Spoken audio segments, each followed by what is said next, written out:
May bagong pinag-aagawan ang Makati at ang Taguig. Yan po ang Makati Park and Garden. Nagkaroon pa nga kanina ng konfrontasyon, mga tauhan ng dalawang lungsod. Nasa frontline na balitang yan si Reynald Pawid. Sa eksklusibong video na nakuha ng News 5, makikitang buhat ng 4 na unipormadong lalaking yan ang tent na may logo ng Taguig LGU. Pinwesto nila ito sa entrada ng Makati Park and Garden pasado alas 8 ng umaga kanina. Pero hinarang sila ng mga CQ at staff ng Makati LGU. Ilang saglit pa nagkasagutan na ang dalawang kampo. Alin ang property na Taguig? Saan? Turo mga hanggang loob. Dinig din sa video ang hingian ng dokumento ng bawat kampo para mapatunayan ang kani-kanilang claim. Ba't kami sir mo bibigay ng auto sa inyo? Ay Taguig naman ako. Eto lang yan ha, paikli na natin yan, yung balita na yan. Yung Taguig, di ba, in-award, excuse me po, in-award na Supreme Court yung lugar na yan sa Taguig.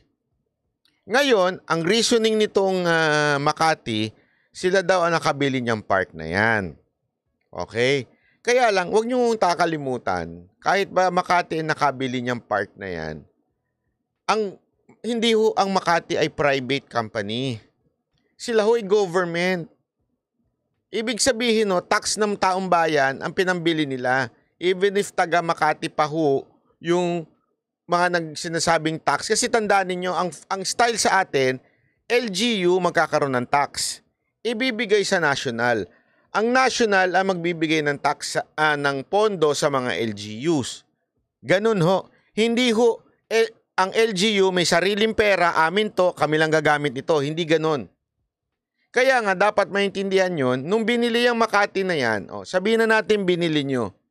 Ang problema, yung kinatitirikan yan, in-award na ngayon ng Supreme Court, ha? Hindi ho kung sino-sino nag-award niyan. Supreme Court to nag-award niyan na sa Taguig na yan.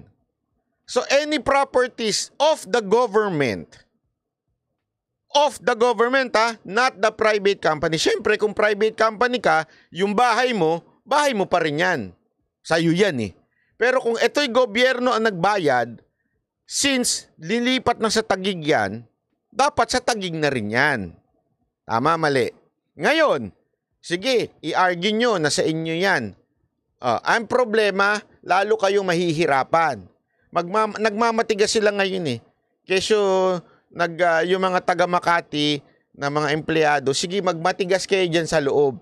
Tandaan ninyo, yung loob lang sinasabi ninyong sa inyo, pero yung labas, pwedeng harangan ng Taguig yan. Bakit? Sa Taguig yan. Kaya nga ngayon, hinarangan na po nila. Hinarangan na po nila yung labas, hindi na ngayon makalabas etong mga nasa loob ng park. Tama, mali. Kasi nga, nagpapakatigasan pa kayo. Ito naman mga empleyado dyan na nagmamatigas dyan sa loob ng park, akala nyo naman ipaglalaban kayo ng mayor nyo. Para kay mga gunggong. Yung mayor nyo, ang sarap-sarap ng tulog at kuyakoy sa loob ng bahay nila, kayo na stuck dyan.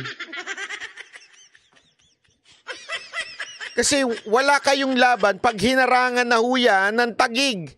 Kasi sa Taguig na ho eh. So sa labas, harangan na ho nila yan. Ganun na ho nangyari.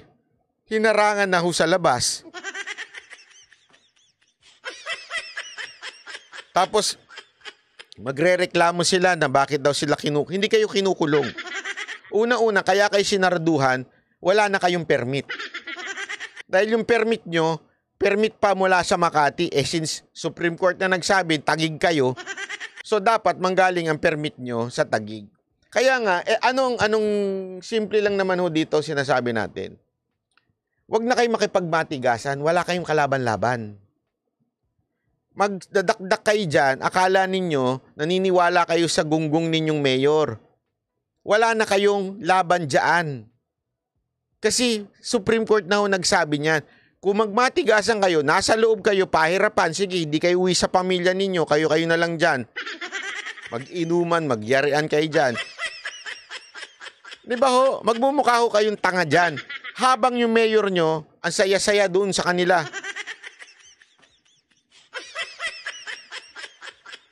Akala nyo naman, parang ginawang embassy. Oo nga, ganun ang dating eh. Para mga tanga lang eh. Tapos sabi nito isa, sabi ni Garski, balak pang lumipat ng Taguig ang mayor nila. Sintu-sintu rin yung mayor na yun, ano? Mahal daw niya yung mga taga Makati, pero since matatapos na yung term niya, kailangan niya nang tumakbo sa ibang posisyon, lilipat na lang daw siya ng Taguig. Kita mong gago rin, no? Di ba? Para lang talaga hindi mawala sa power yung mga prinsipyo, mahal ko talaga Makati, mahal ko Makati, bigla ka lilipat ng Taguig.